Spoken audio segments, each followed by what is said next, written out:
કોંગ્રેસના નેતા રાહુલ ગાંધીના જન્મદિવસ નિમિત્તે વડોદરા શહેર કોંગ્રેસ સમિતિ દ્વારા એસએસજી હોસ્પિટલ ખાતે સેવાકીય કાર્યક્રમનું આયોજન કરવામાં આવ્યું હતું। આ પ્રસંગે હોસ્પિટલમાં સારવાર લઈ રહેલા નાના બાળકો, માતાઓ અને બહેનોને ફૂડ પેકેટનું વિતરણ કરવામાં આવ્યું હતું।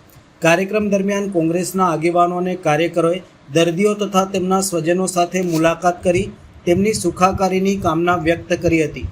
મીડિયા સાથેની વાતચીતમાં કોંગ્રેસના આગેવાનોએ જણાવ્યું હતું કે નફરતના બજારમાં મોહબ્બતની દુકાનનો સંદેશો આપનારા તથા ભારત જોડો યાત્રા દ્વારા દેશભરમાં એકતા અને ભાઈચારાનો સંદેશ ફેલાવનારા રાહુલ ગાંધી દેશના કરોડો યુવાનો માટે પ્રેરણા સ્ત્રોત છે।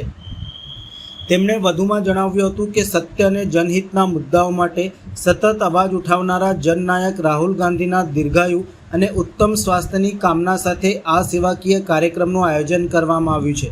કાર્યક્રમમાં વડોદરા શહેર કોંગ્રેસ સમિતિના હોદ્દેદારો, આગેવાનો અને મોટી સંખ્યામાં કોંગ્રેસના કાર્યકરો ઉપસ્થિત રહ્યા હતા।